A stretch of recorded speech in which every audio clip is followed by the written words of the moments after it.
নমস্কার। এখানে আমরা পড়ছি ভাবার্থ রত্নাকর শ্লোক সংখ্যা 16। আমি আগেও বলেছি যে এটা মেষ লগ্ন ঠিকই, কিন্তু আপনার যদি মেষ লগ্ন নাও হয় আমি বলবো যে অন্য লগ্নের জাতক জাতিকারা যারা আছেন তারাও দেখুন এই ভিডিও, তাহলে আপনার ক্ষেত্রেও এরকম সিচুয়েশন আসলে আপনারা বুঝতে পারবেন।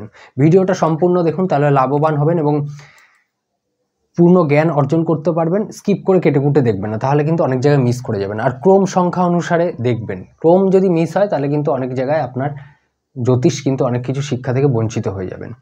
তো চলে আসি সরাসরি শ্লোকে। ভিডিও ভালো লাগলে কিন্তু লাইক করতে ভুলবেন না, আর চ্যানেল যদি এখনও সাবস্ক্রাইব না করে থাকেন চ্যানেলটা অবশ্যই সাবস্ক্রাইব করে নেবেন, বেল আইকনে গিয়ে অল অপশানটা দাবিয়ে দেবেন। শ্লোকে চলে আসি সরাসরি। কি বলছে? মেষে জাতাস্য ভৌমস্তু অষ্টমস্তু না যোগদহ। মেষ লগ্নের ক্ষেত্রেই বলেছে যে ভৌমস্তু, ভৌম মানে বুঝে গেছেন, এতবার বলেছি আপনারা জানেন। ভৌমস্তু মানে মঙ্গল, অষ্টমস্ত না যোগদহ, অষ্টম স্থানে মঙ্গল যোগপ্রদ নয়। অর্থাৎ এটা মেষ লগ্ন হলে, এটা মেষ রাশির ঘর আপনারা জানেন, তাহলে এখানে এক লেখা থাকবে, এক লেখা থাকবে এখানে। তাহলে এখান থেকে অষ্টম স্থান এটা হচ্ছে, আর এখানে মেষ, এটা লগ্নের ঘর আপনারা জানেন, ফিক্স হয়, এটা অষ্টম স্থান আপনারা জানেন। অষ্টম স্থানে যদি বলছে মঙ্গল থাকে তাহলে সেটা কিন্তু যোগপ্রদ নয়। তাহলে আমরা জেনে এসেছি মঙ্গল মেষ লগ্নের ক্ষেত্রে যোগপ্রদ ফল দেয় যেখানে যেখানে বসে, এটা আমরা জেনে এসেছি এর আগে যে কটা পড়েছি শ্লোক। কিন্তু এখানে অষ্টমে কেন যোগপ্রদ ফল দেবে না? কারণ অষ্টম তো এখানে বৃশ্চিক রাশি, মঙ্গলের নিজস্ব রাশি, সেটা আমরা বুঝবো। এবং এখানে বলেছে রবি শুক্র সমাযুক্ত স্বল্পদশ্চ ভবিষ্যতি। রবি এবং শুক্রের সাথে যদি মঙ্গল থাকে তাহলে কিছুটা ফল ভালো হবে। সেটাই বা কেন?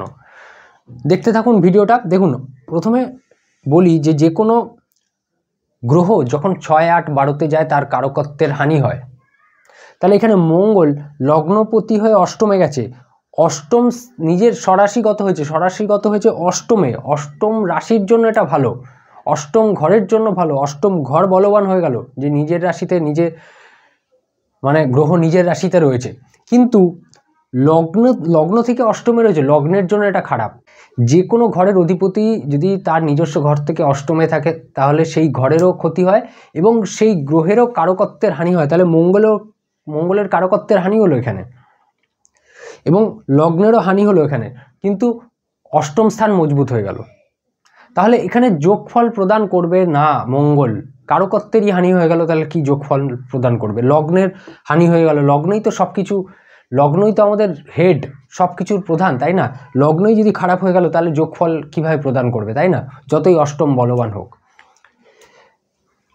আমরা জানি যে ভাবপতি এবং গ্রহ এই দুটোর মধ্যে একটুখানি ফারাক আছে। একই জিনিস, দুটো শব্দ শুনতে একই লাগে কিন্তু একটু আলাদা। ভাবপতি হলো তাৎকালিক প্রভাব, তাৎকালিকভাবে গ্রহ যেই ঘরের অধিপতি সেই গ্রহকে ভাবপতি বলা হয়। কিন্তু গ্রহ তার একটা নৈসর্গিক প্রভাবও রয়েছে এবং তাৎকালিক প্রভাবও কিন্তু রয়েছে, কিন্তু ভাবপতির ক্ষেত্রে এটা কিন্তু কেবলমাত্র তাৎকালিক প্রভাব। কথা একই, একটু সামান্য কিন্তু আলাদা ভাবপতির ক্ষেত্রে। তাহলে মঙ্গল এখানে ভাবপতি, লগ্নপতির হানি, মঙ্গল এখানে গ্রহ, নৈসর্গিক কারকত্বের হানি। ঠিক আছে, এইবার বলছে যে রবি শুক্র সমাযুক্ত স্বল্পদশ্চ ভবিষ্যতি।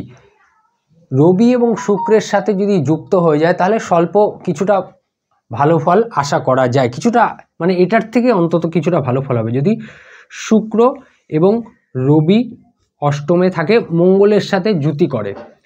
তাহলে শুক্র এবং মঙ্গল রবির সাথে, মঙ্গল এবং মানে শুক্র এবং রবি মঙ্গলের সাথে থাকলে যুতি করলে কিছুটা ফল ভালো হবে। কেন?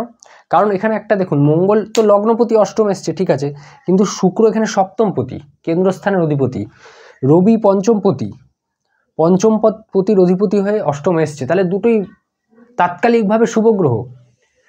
শুক্র তো নৈসর্গিকভাবেও শুভ গ্রহ এবং মেষ লগ্নের ক্ষেত্রে কেন্দ্রস্থানের অধিপতি, সেখানেও শুভ।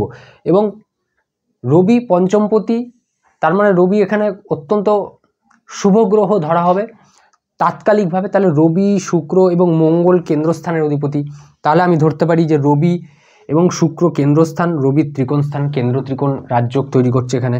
আবার মঙ্গল কেন্দ্রস্থান, পঞ্চমপতি রবি ত্রিকোণ স্থান, কেন্দ্র ত্রিকোণের অধিপতি বসে রাজযোগ তৈরি করছে, সেক্ষেত্রে কিছুটা ফল ভালো হবে, কিছুটা স্বল্প ফল ভালো হবে, অনেক ফল ভালো হবে তাই তা নয় কিন্তু, কারণ কেন্দ্র ত্রিকোণ রাজযোগ অষ্টমে গিয়ে খুব একটা ভালো ফল করে না, যেটা যদি এটা নবমে থাকতো, যদি এটা পঞ্চমে থাকতো, দশমে থাকতো, লগ্নে থাকতো, খুব ভালো ফল করতো, কিন্তু যেহেতু অষ্টম স্থান তাই এখানে অল্প ভালো ফল করবে। এছাড়াও এখানে শুক্রের একটা দৃষ্টি নিজস্ব ঘরে যাবে, শুক্রের নিজস্ব ঘরে দৃষ্টি যাবে ধন স্থানের ওপর, সেখানে ভালো হবে কিছুটা।